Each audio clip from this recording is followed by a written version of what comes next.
Reese Davis looks back on the chaotic first 9 weeks of the college football season, heading into the first college football playoff rankings.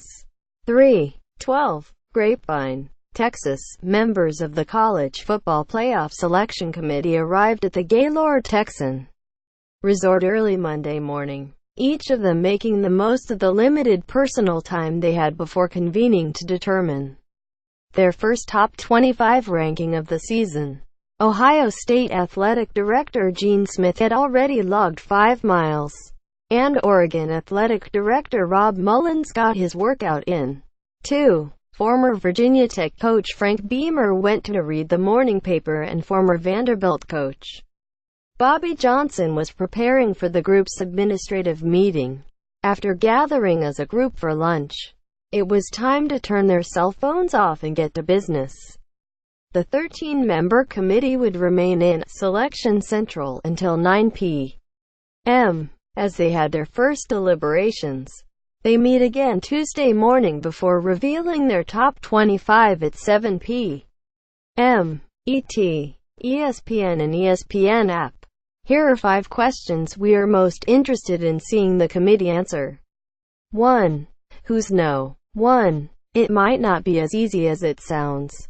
Picture the RSUMS of Alabama, 8-0, and Georgia Bulldogs, 8-0, side by side, as the committee surely will using the flat-screen monitors inside Selection Central. 538 CFP Predictor 538 will update its college football playoff projections after every game and new selection committee ranking projections. Alabama has been dominant, but the Crimson Tide have not beaten an opponent currently ranked and have only one win over a Power 5 opponent currently with a winning record, Texas A&M. The value of their win over Florida State in the opener has diminished drastically, even considering the season-ending injury to starting quarterback DeAndre Francois in that game. Georgia has one of the best wins of the season, on the road against Notre Dame, and has beaten 2 ranked opponents, including No. 21 Mississippi State. Both teams have similar results against common opponents in wins over Vanderbilt and Tennessee. The committee does not project and will not consider any future opportunities left on their respective schedules. The committee is in no way beholden to the AP or coaches' polls, which have ranked Alabama No. 1 each week this season. It is looking for the best and most accomplished teams through the first 9 weeks of the season. How much will the eye test and the Tide's sheer dominance play a role in where they are ranked? 2. What kind of controversy will the order of one-loss teams spark? Editor's Picks free advice for the CFP committee before first playoff rankings. Ryan McGee is a one-man selection committee, and he has all the answers to your questions about the first CFP rankings. Tuesday, 7 p.m. ET, ESPN and ESPN app, and the playoff race to come. Everything you need to know about the college football playoff. The College Football Playoff Selection Committee releases its first rankings of the season on Tuesday, 7 p.m. ET on ESPN and ESPN app. Here's what you need to know about the process.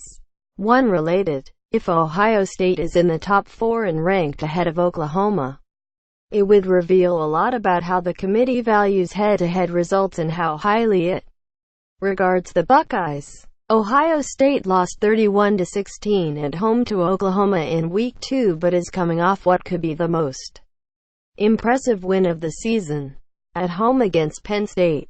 The committee uses head-to-head results as part of its criteria to distinguish between comparable teams. Think of it as a tiebreaker. If the committee believes the Sooners and the Buckeyes are comparable, then they will factor in their Sept. 9 meeting. Have the Buckeyes made enough progress since that loss that the committee no longer deems them even comparable to OU, even as both teams have one loss? A similar situation played out last season with Ohio State and Penn State. Even though Penn State beat Ohio State, The one-loss Buckeyes were ranked higher than the two-loss Nittany Lions in each of the committee's rankings. Even after Penn State won the Big Ten championship, it simply viewed the Buckeyes as the better team. Where will the committee rank defending national champion Clemson after the Tigers lost to Syracuse? Joshua S. Kelly, USA Today Sports.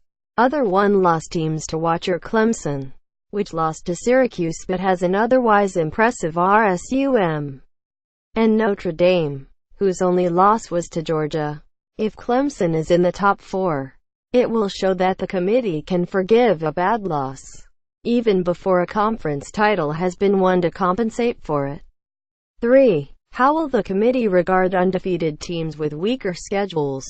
Undefeated Wisconsin, 8-0, and Miami, 7-0, are the leaders in the Big Ten West and ACC Coastal, respectively, but have been overshadowed by the frontrunners in their opposing divisions because of strength of schedule. Wisconsin's non-conference opponents are a combined 11-15.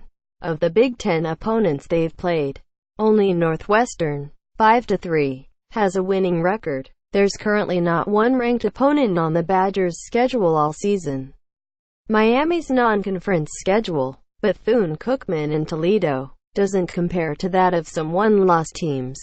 The ACC opponents Miami has beaten have a combined record of 15-25. And some of those games have been nail-biters. Miami also has yet to play any ranked opponents.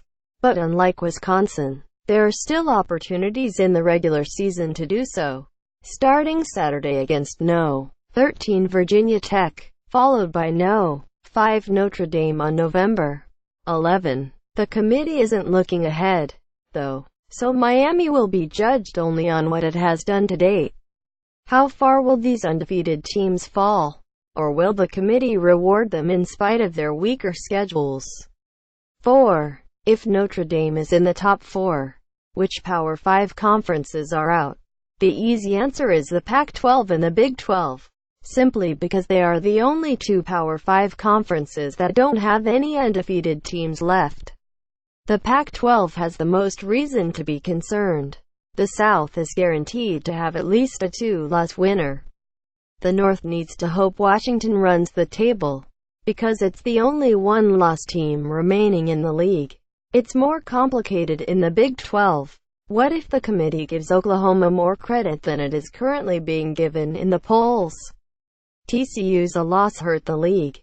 No way around it. But with 3 one-loss teams sitting near the top of the standings, the Big 12 also has more contenders still hanging on than the Pac-12 does.